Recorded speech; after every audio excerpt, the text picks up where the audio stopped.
Hello, everyone, and welcome to Battlefield Breakdown, episode number 3. I am Blevins, and we have got a whole heck of a lot of tournaments to talk about that happened over the weekend. Some interesting stuff coming up, and a whole lot of Riftbound being played.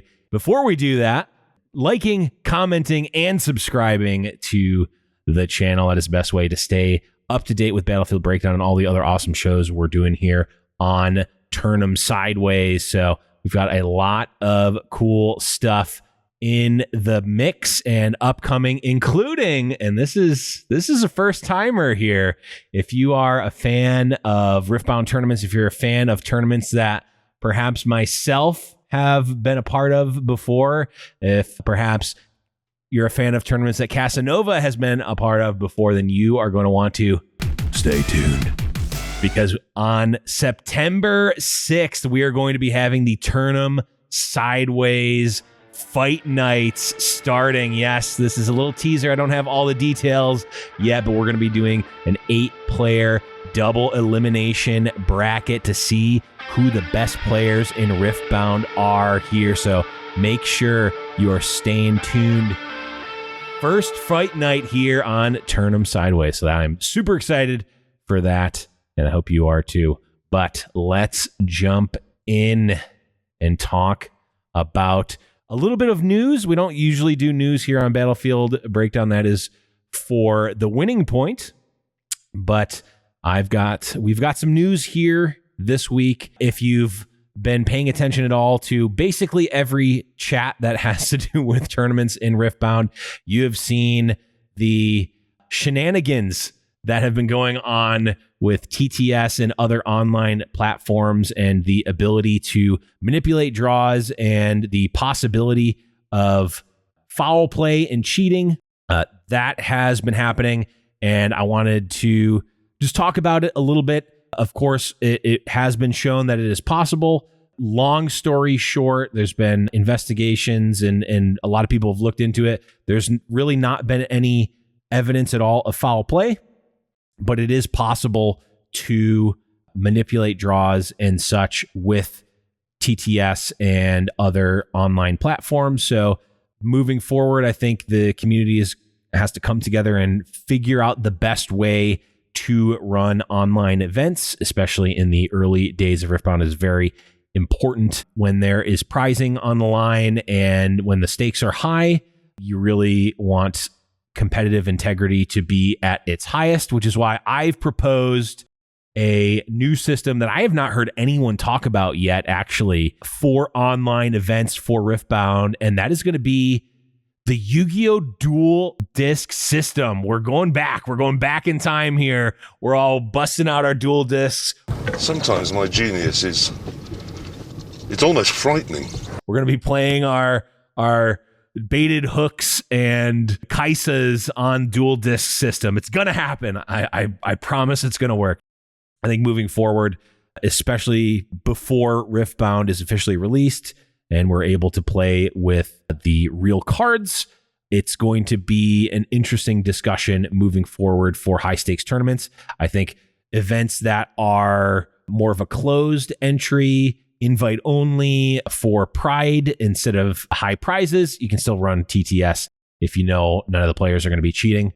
But it's a can of worms that has been opened. Pandora's box, if you will, has been opened, and it is hard to close it. So until we all get dual disc systems and can stream them, it's going to be tough. But we're going to be moving forward with that. So just want to talk a little bit about that because it's been a big subject in the community. But let's move on to some tournaments. We did have our first high stakes event, the LRCS 1K Luxury Gaming Championship Series. From the event here, starting with our first place, it is Angie Pod. There it is, Darius coming in. We've talked about this deck every single week of Battlefield Breakdown. This is Prismat, who we've seen in the top cut of many events so far. They got second place at the Rift Lab Trials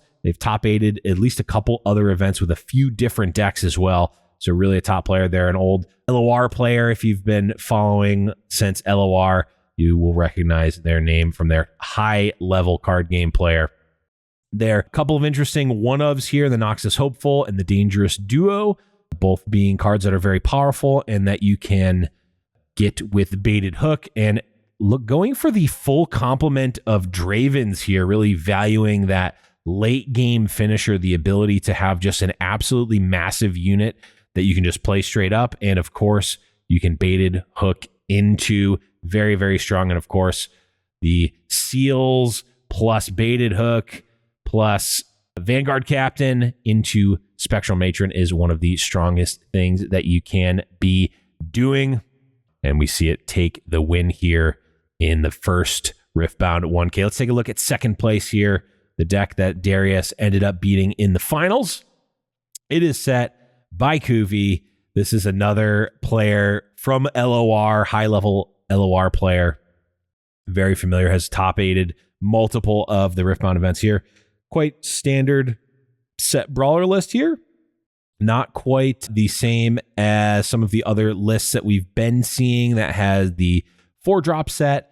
This just goes for the full complement of Sett brawlers. Again, really valuing those high might units to be able to close out the game, whether it's being able to break a defense or hold with a giant unit. We're, of course, seeing the full complement of Kinku, Monks, and Kiana and Fiora, both at 3-ofs as well. Notably, the Snap Vines are in the sideboard here, so a bit more like Vendorti's winning list from Rift Lab Trials from last week. So we are seeing a little bit of variation between the Sett decks. But let's take a look at third place here, the LRCS 1K. Master Yi, again, a quite standard list. We're seeing the White Flame Protector as that that late game finisher. Of course, you've got the Master Yi as your chosen champion. Snap Vines, Kiana's Primal Strength, First Mate. I mean, this is a lot of 3-ofs. The almost entire deck is 3-ofs, of course, except for the chosen champion of Master Yi. So this deck knows what it wants, and it wants maximum copies of all of the cards that it's using. Clockwork Keeper, one that has not seen as much play leading up to this week, but is certainly a 2-drop that I believe we're going to be seeing quite a bit of, as it is not just a dead draw in the late game. You can recycle that rune, draw a card, and effectively cycle while still getting a body on board. So very strong looking Master Yi deck. This one is doing what it wants to do. Whether that is perfect or not, we shall see. But let's take a look at the deck that rounded out the top 4, the LRCS 1K. This is, of course, another Sett here. Notably different than Kuvi's list. The Snapvines are in the main deck. We're seeing the Sabotages in the main deck as well. I believe an extra copy of Hidden Blade here. 2 Sett brawlers in the main, with the third in the sideboard is a bit different, but same general core here as we take a look at that 4th place Sett deck here. So very sort of, we're starting to see a lot of patterns form here. The meta is starting to establish itself a little bit, and we'll talk more about that in a bit. But let's take a look at another event that happened here. This is the Aegis Riftbound Open, the Aegis Riftbound Tournament here. This is the top 8 bracket. Now, notably, the LRCS was a 128 player tournament. This Aegis event was, I believe, a 16 player sort of internal tournament. A lot of these players you will recognize from Legends of Runeterra. A lot of them are high level Legends of Runeterra players. This is basically a testing team got together, played an internal tournament. So not the same number of players. Obviously, it wasn't an open tournament, but this was high level Riftbound being played. I can guarantee you that. And we see a little bit of a different result here in terms of the top 4 having multiple more copies of Kaisa. But let's take a look at that first place list here. We've got another Sett looking very much like the 4th place Sett from the previous event. Only 2 Sett brawlers in the main. The Sabotage is in the main. The Snapvine's in the main. Not quite the Vendority hyper aggro. Don't need spells. I'm just playing units list. A bit different here, but this is one flavor of Sett that we're seeing quite a bit. Let's take a look at second place. This is the first Kai'Sa we've seen today. Acathian Rain making it into the main deck. Riptide Rex not making it into the main deck. One thing to note here, and I'll talk a little bit more about this after we wrap up the events, is that cards like Falling Star and Acathian Rain got a bit better with the FAQ that came out from Riot. The ruling on these multiple choice or multiple target spells has changed to work favorably for players like Kai'Sa, or I guess the players that are playing Falling Star and Acathian Rain versus effects like Sett's Champion ability or Zhonya's Hourglass. You're now essentially making multiple copies of the ability that go onto the chain. So cards like Zhonya's Hourglass, where before the way that we thought as a community that it worked was that if you Falling Starred a unit and target it twice, if there's a Zhonya's Hourglass, you would effectively save the unit with the Zhonya's Hourglass, whereas now the Falling Star or Acathian Rain is able to kill the unit where it once wasn't. It's not a huge difference, but it is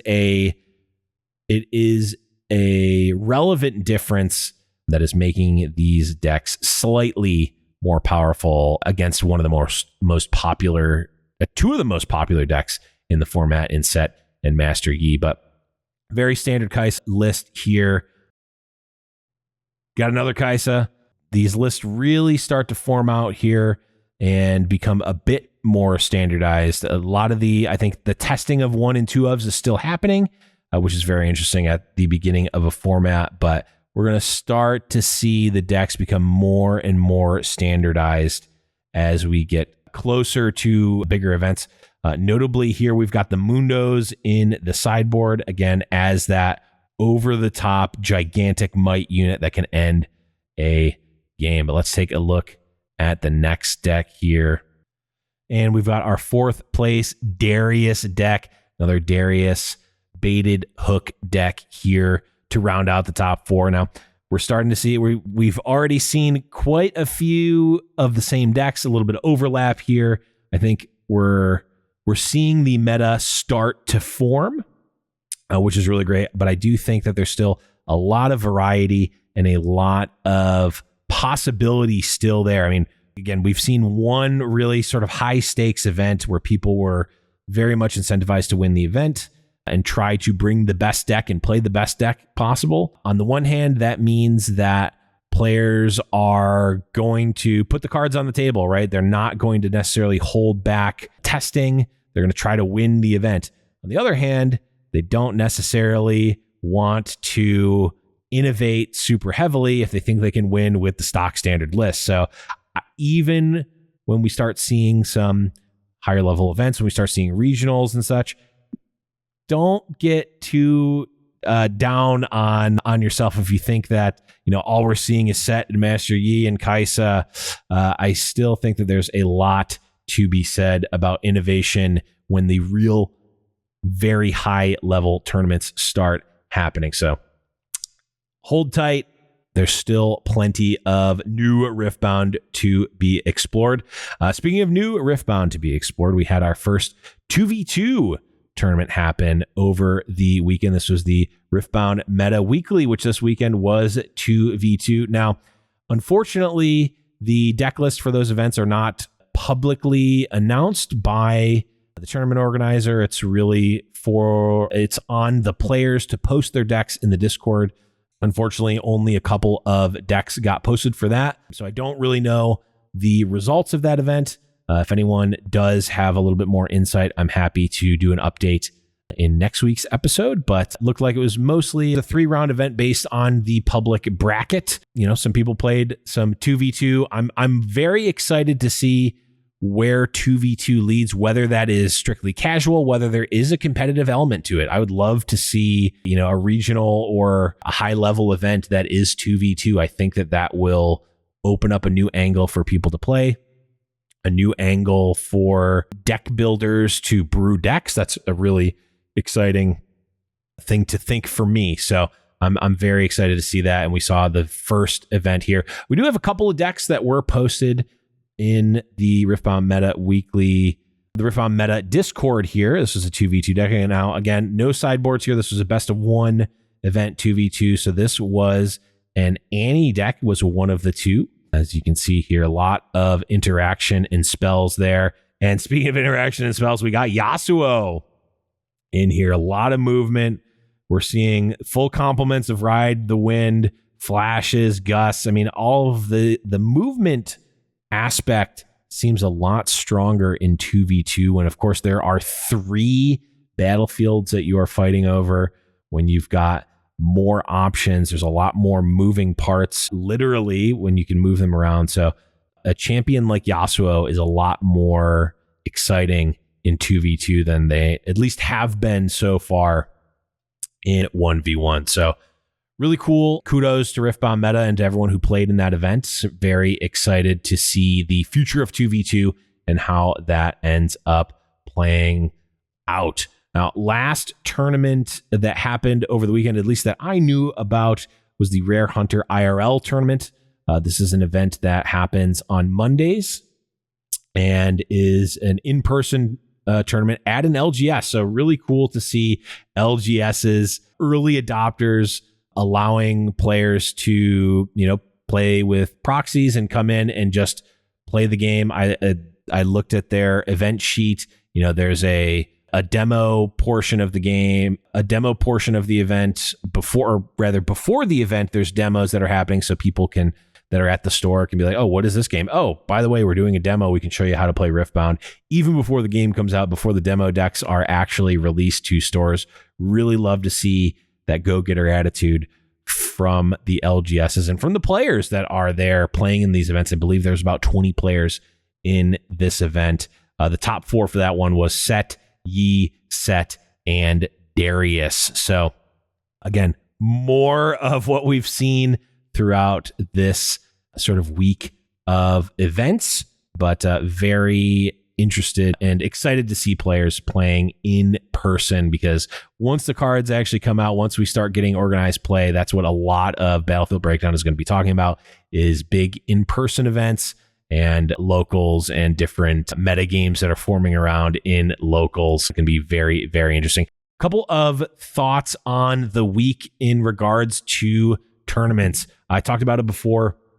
Kai'Sa's looking super versatile. The slight buff from the FAQ, I don't think changed the meter too much, but does make one of the two of the most common matchups in Sett and Master Yi slightly better. Your removal spells are now slightly better against Zhonya's and against the Sett champion ability.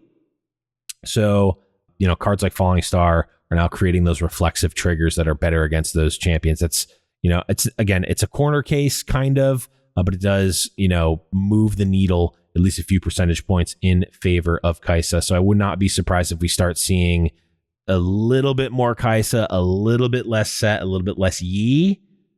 But also, I would not be surprised if nothing changes whatsoever. We have seen Darius start to perform well consistently. We saw Prismat a few weeks ago sort of innovate the deck, at least was the first person I saw perform highly with it. Actually, that's not true. There was also a Darius pod, I believe, the week before Prismat top 8'd. So we've seen it a little bit week over week, but it is now, top 8'd multiple events. It is performing quite well. It is one of the decks in the format that I believe is the hardest to pilot well. There's so many decisions to be made.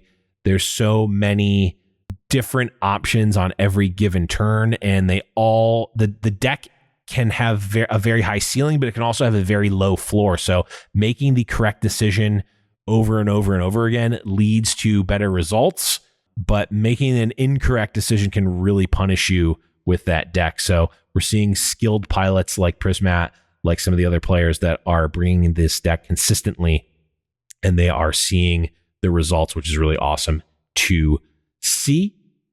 We have sort of seen the meta develop and be Sett, Kai'Sa, Yi, other.